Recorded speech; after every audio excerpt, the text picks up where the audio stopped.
കോഴിക്കോട് പേരാമ്പ്രയിൽ 16 വയസ്സുകാരനെ തട്ടിക്കൊണ്ടുപോയി ക്രൂരമർദ്ദനം. ബലമായി കാറിൽ കയറ്റിക്കൊണ്ടുപോയി മർദ്ദിക്കുകയായിരുന്നു. സംഭവത്തിൽ 4 പേർ റിമാൻഡിലാണ്. അഖില CP നൽകും വിവരങ്ങൾ. അഖില, എന്താണ് സംഭവിച്ചത്? 4 പേരെ കസ്റ്റഡിയിലെടുത്ത് അറസ്റ്റ് രേഖപ്പെടുത്തി റിമാൻഡ് ചെയ്തു. പിന്നിലെന്താണ്? കഴിഞ്ഞ ജനുവരി 11-നാണ് കേസിനാസ്പദമായ സംഭവം നടക്കുന്നത്. അതായത് 16-കാരനെ കാറിൽ തട്ടിക്കൊണ്ടുപോയി അറസ്റ്റിലായിട്ടുള്ള മുനീർ, മുഫീദ്, മുബഷീർ, ജുനൈദ് എന്നീ 4 പേർ കാറിൽ കയറ്റിയാണ് 16-കാരനെ തട്ടിക്കൊണ്ടുപോകുന്നത്.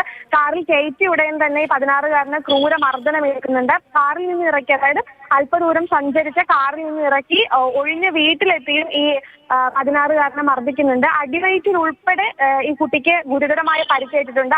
അതിനെ തുടർന്നാണ് ഇപ്പോൾ പരാതി നൽകിയിരിക്കുന്നത്. എന്തായാലും ഇപ്പോൾ ഈ സബ് ഇൻസ്പെക്ടർ പി ഷമീറിന്റെ നേതൃത്വത്തിലുള്ള സംഘമാണ് പ്രതികളെ അറസ്റ്റ് ചെയ്തിരിക്കുന്നത്. കൂടുതൽ, അതായത് കാരണം എന്തിനാണ് 16-കാരനെ തട്ടിക്കൊണ്ടുപോയത് എന്നുൾപ്പെടെയുള്ള കാരണങ്ങളൊന്നും ഇതുവരെ വ്യക്തമല്ല. പോലീസ് ഇപ്പോഴും കേസിൽ അന്വേഷണം തുടരുകയാണ്. പ്രതീക്ഷ. ശരി, അഖില CP ആണ് വിവരങ്ങൾ നൽകിയത്.